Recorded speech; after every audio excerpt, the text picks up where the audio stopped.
Se lles digo que isto é un concerto, algún pensará que necesito ir ao psiquiatra urxentemente. Igual teño que ir, aínda que sí que é un concerto peculiar e particular. Algo parecido pode pasar o día 21 en Santiago de Compostela, na Praza do Obradoiro, aínda que creo que en principio habría que falar de un escenario máis amplo. Comeza en Xoán 23, para os que coñezan a cidade saben ubicalo, para a xente que nos escoita desde outros puntos de Galicia, pois é unha entrada histórica, precisamente o camiño francés que leva camiño do Obradoiro a través desa Facultade de Medicina e Hostal dos Reis Católicos. Luís Soto, bons días. Hola, moi bo día. A ver, en que anda o flauta da Real Filarmonía de Galicia, entre outros proxectos moitos, porque a música contemporánea é outra das túas paixóns, que ten que ver isto dos timbres e das bocinas das bicicletas. Este é un exemplo de algo que vai pasar o día 21 en Compostela.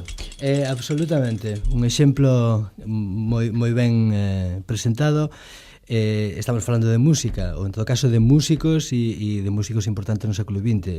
En este caso falamos de Mauricio Kagel, este argentino-alemán, falecido fai 2 anos.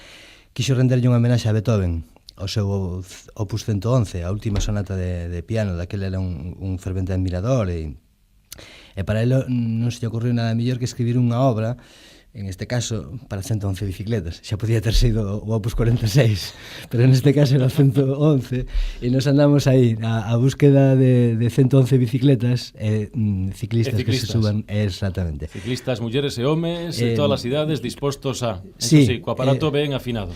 Con un timbre ou con unha bocina. Isto que acabas de dicir, unha pequena matización, porque Matice. Nos matizamos, tratamos de ser sempre respetuosos, aínda que parezca unha obra de broma.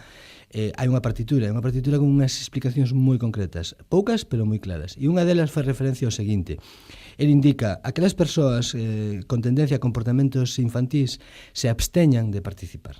Pero ti sabes, perdoa, que os nenos moitas veces son máis responsables que os adultos. Sin duda, eu non dixen nenos, eu dixen persoas con tendencia a comportamentos infantís. E por que mira vostede así con esa fixación como se fora unha mensaxe especialmente dirixida a min? Un poquinho de respeto. Estou falando para o público que nos escoita das 4 esquinas de Galicia. Dentro, do Taller Atlántico Contemporáneo. É unha das actividades. Que é exactamente o Taller Atlántico Contemporáneo? O Taller Atlántico Contemporáneo, o TAC, como lle chamamos nós, naceu porque dende o CEGAC nos invitou a facer unha serie de 6 concertos ao longo do ano 2010, en onde imos a facer a xeito de retrospectiva 6 concertos baseados na música escrita para ensamble no último cuarto de século en Galicia. A maioría deles son compositores lóxicamente vivos. Prácticamente facemos modestas homenaxes a Roxelio Groba polo seu 80 aniversario, a García Picos, que acaba de falecer fai escasamente 2 meses, e os restos son compositores novos galegos, dos cales introducimos en esta primeira edición 21 deses compositores. Para presentar este ensemble públicamente, queremos facelo con esta obra de Mauricio Kagel, Eine Brise, ou Unha Brisa, porque o leitmotiv, o logotipo, ou a idea que representa unha bicicleta foi adoptada polo TAC. O TAC ten como logo, como leitmotiv, unha bicicleta. Volvemos o domingo 21. Que é necesario para participar? Que características, ademais dunha bicicleta que teña timbre ou bocina, ou timbre e bocina? Non sei se é un concerto para timbre e bocina, xa me estou liando, pero que necesitan, que teñen que levar as e os ciclistas que vayan a acudir? Porque tamén, a parte da propia bicicleta, a indumentaria ten unhos requisitos. Sí, nos habilitamos, temos unha web, como lóxicamente hoxe non é posible de outro xeito, que sería tallerac.com, e dende aí temos toda a información, así como un vídeo explicativo de 4 minutos que hai que facer, con todas estas indicacións que eu antes falaba que o propio Kagel indica na partitura. Ás 11 da mañán do día 21 faríamos un ensaio xeral, co director artístico. Nestes momentos el reside no estranxeiro, por tanto non está en Galicia, virá para este ensaio xeral, cos 111 ciclistas. A indumentaria que nos propoñemos, ainda que non, lóxicamente non obrigamos, na medida do posible, un pantalón negro e unha camisa branca, porque estamos de concerto, eses 111 persoas. As mulleres poden levar saia? Por suposto, eso é totalmente libre. Claro, que para a bicicleta casi mellor o pantalón, perdón. Incluso me atrevería a decir outras cosas, pero mellor pantalón. O culot. Culot, por exemplo, que son engabaditos ser negros, exactamente. Ajá. E o público, aquel que quere asistir, vai a estar situado na zona de entrada de Mediciña. Kagel indica que o público debe estar xunto nun punto intermedio por onde vayan pasar as bicicletas. A obra ten un desenvolvimento que se empeza a tocar antes de chegar ao público, cando se está a altura do público e cando se sae do público.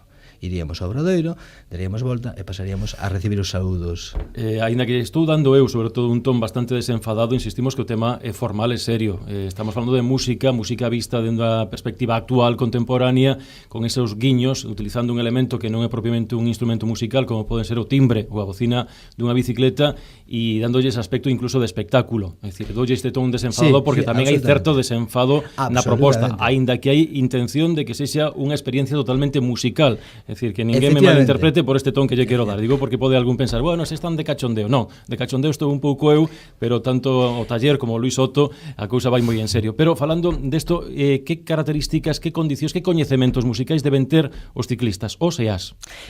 Absolutamente coñecementos musicais ningún. Non é complexo, entón? No, en absoluto. Vale.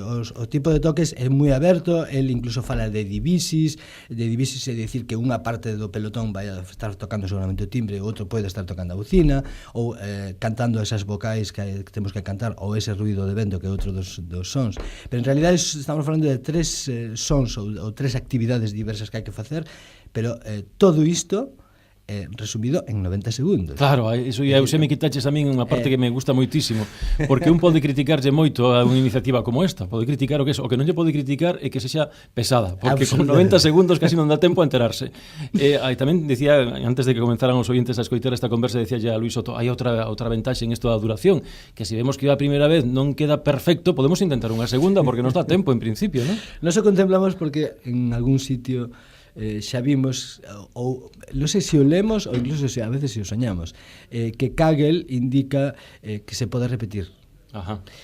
Cantas veces? Que non o sabemos, nin tan sequera se é certo, temos que buscar a información realmente veraz del e confirmar se é posible repetir. Se é posible repetirlo, pois seguramente se pode facer 2 veces, pero coido que non moito máis algo. Luis, ten importancia o día? Digo a meteoroloxía, evidentemente se un día non é apropiado porque non se pode facer, pero o marxe de que, por exemplo, poda chover, que é a principal adversidade, en este caso meteorolóxica, o feito de que haxa máis humidade ou menos humidade pode cambiar o efecto sonoro, ou en este caso, estou dicindo en serio, non me mires con esa cara, porque vostede sabe perfectamente que nun auditorio pues a situación da atmósfera é diferente en canto a sonoridade, iso afectalle a transmisión do sonido, do son. Nesas experiencias das que coñecemos até agora, onde se fixo nos Ángeles, en Londres, en Bos Aires, algunha delas podemos vela, se pode ver en internet, se ve que nas cidades son cidades grandes e hai un ruido de fondo permanente que ten a cidade en sí. Nos contamos que a fortuna que en Compostela e un domingo a mañá ás 11 da mañá en unha zona que entraba ao Obradoiro que xa non hai tráfico de por sí e un domingo a mañá menos, penso que é o marco realmente idóneo para esta obra. O que se pretende é que o público escoite esos timbres, esas bocinas que se acercan, esos ruidos, esas son vogais A, O, E, así como ruido de vento. Eu creo que o espectáculo pode ser único, eso sí, fugaz. Breve, fugaz, intenso, apaixonante. Comprobaron vostedes que non hai ninguna manifestación prevista. Veño de sabelo fai escasamente 12 horas, se me comunicou.